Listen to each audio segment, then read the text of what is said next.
Good morning, I'm Sharad Kuzin with me, Tan Chung Han. In less than 6 hours, Bank Negara will make its latest decision on Malaysia's benchmark interest rate.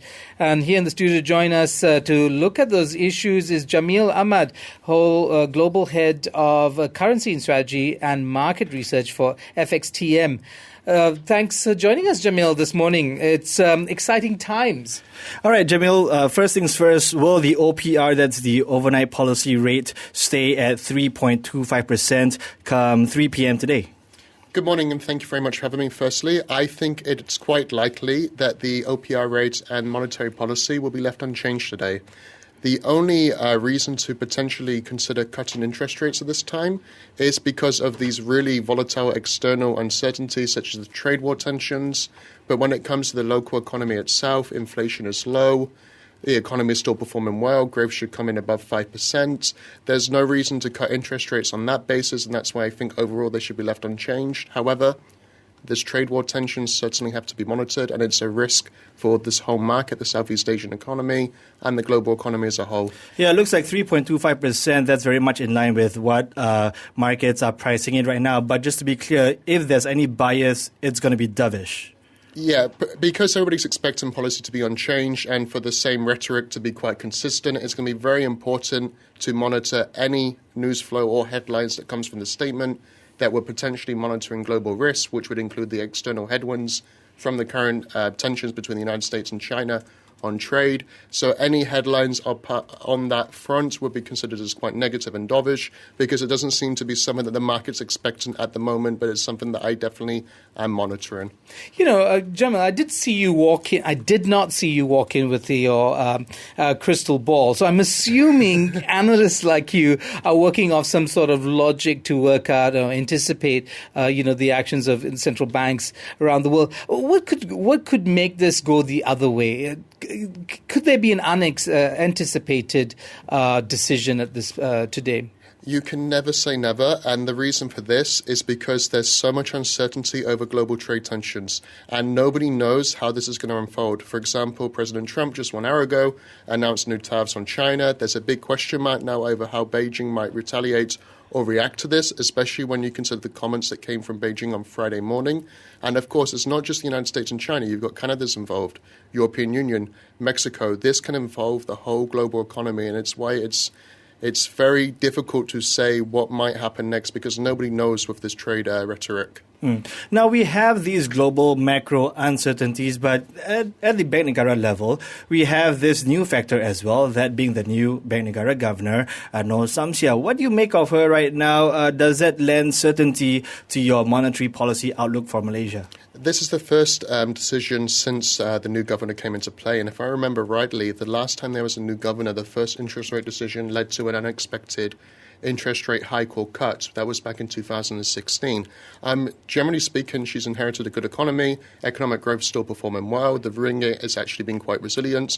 Many people don't realize this, but the Malaysian ringgit is actually the only emerging market currency that's tracked on the Bloomberg terminal that's actually higher this year against the dollar year to date in this region. And it's actually only 3 emerging market currencies that are tracked across the globe that are higher against the dollar year to date, which is the Colombian peso, the Mexican peso, and the Malaysian ringgit. So on that front, there's domestic stability, but there's a lot of external challenges: global trade war, US Federal Reserve policy, and any other global headwinds that any economy has to monitor. All right, so just to be clear, this is still very much a externally driven story when it comes to the ringgit, not so much domestic factor. I mean, are there possible domestic factors that could sway the ringgit's performance here? Not really. Money being priced in. I would say, honestly speaking, 95% of the ringgit movements and the local market fluctuations, including the local stock market here, is driven by the external factors. I heard the headline that the local stock market here has suffered recently. Emerging market stocks in general have just suffered their worst week rate and period since November 2016. There's a lot of external uncertainties, and there's a sea of red today across Asia. So Malaysia's not idiosyncratic, and it's not isolated away from what's going on in the global marketplace. Yeah, you're indeed right, because looking at some live numbers right now, the ringgit is weaker by 0.3% against the greenback, back up above 4.03 against the US dollar, 4.0345 to be exact. It's very much in line with what we are seeing across the region here. I've got the Bloomberg terminal pulled up, everything from the Philippine peso down to the Chinese yuan, all in negative territory. And looking at the yuan specifically, in light of what we just learned earlier this morning, that new list of tariffs imposed on $200 billion worth of Chinese imports, looks like the yuan has reached a new low, the lowest since August of last year. So, does this give fresh impetus to the sell-off that we have seen from within emerging market assets? It's risk-off. There's a lot of risk aversion in the market where risk appetite's quite limited. And, of course, if there's risk aversion, that means there's less attraction towards the stock markets, which means emerging markets, and later on emerging market assets, which is why the local currencies in this region are coming under pressure. And it's not just Southeast Asia. If you check the emerging markets on a global scale, including Africa, Latin America, even some of them in Europe, such as the Turkish lira and the Russian ruble, it's quite consistent with the trend that you're seeing in the Asian markets. Right. But, if you recall, Jameel, from the previous list of tariffs aimed at $34 billion US dollars worth of goods, markets seem to price it in quite well. They took it in their stride. And granted, there was a sell-off prior, but, it was priced in come Friday. And we actually saw the ringgit gaining against the greenback, right? So now with this latest list, do you see the market effects being transitory, or do you think this $200 billion figure, that's going to set us on a whole different level here? I think that people will realize that these risks could intensify further before they get better. I was quite surprised myself that the market rebounded on Friday and Monday.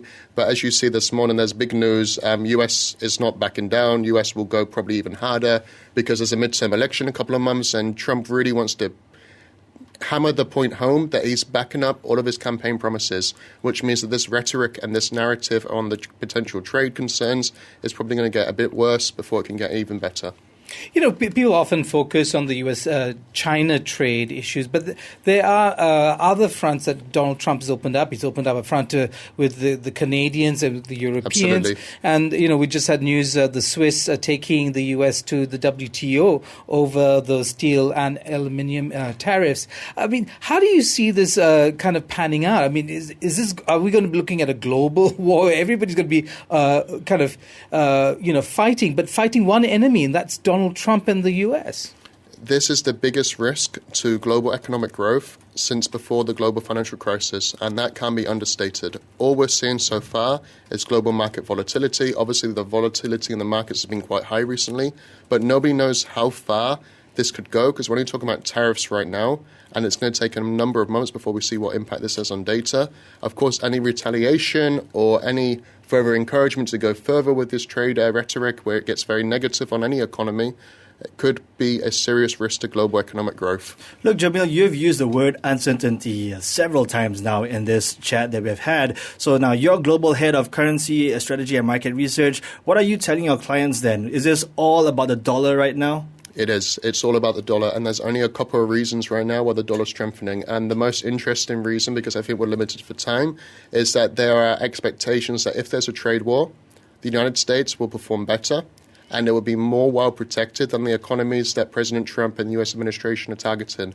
This is one of the most interesting factors behind the dollar rally in recent weeks and months, which, to be honest with you, was the most surprised investors had been by the dollar turnaround since the aftermath of President Trump winning the election. What about safe havens like the yen? Because right now the yen is the outlier when it comes to Asian currencies, now gaining 0.2% against the greenback here. So this is a really opportune case for safe havens right now, isn't it? The Japanese yen continuously benefits from market uncertainty, but the most interesting factor right now is that gold cannot find a bid, and gold has suffered unexpectedly during this trade war uncertainty. And it's uncertainty because nobody knows how far this could go. Right. So in the meantime, with all this volatility beyond Bank Negara, how do you think central banks around the region will react? They have to monitor the risk, and they really have to monitor how they can be impacted. You might think that Malaysia or Indonesia or Philippines, any market in this region, is not involved in this conflict. However, emerging market economies, specifically in this region, are very reliant on global trade. So if there's any slowdown from China or the United States or whatever it is when it comes to import and exports, it can lead to a serious headwind that cannot be understated. And can they still do that in light of the Fed tightening? Because emerging markets, they got to keep their premium beyond what the Fed's interest rates are, right? They do, but however, some central banks have tried to tighten policy. For example, Indonesia and India have raised interest rates. However, it has had no impact on support and buying demand for their currency, and they have still suffered. Jameel, last question for you. Who's going to win the World Cup? Come on, seriously. My emotion is very strictly linked to England, and I'm very hopeful that tonight will go well. France look incredibly strong, but I'm an optimist that England can really do this. It's coming home. It's coming home. Okay, Jameel there, patriot, true patriot. Okay, Jameel, Ahmad, thank you so much for being with us. Global Head of Currency Strategy and Market Research at FXTM. We'll be back with more. Stay tuned. BFM 89.9.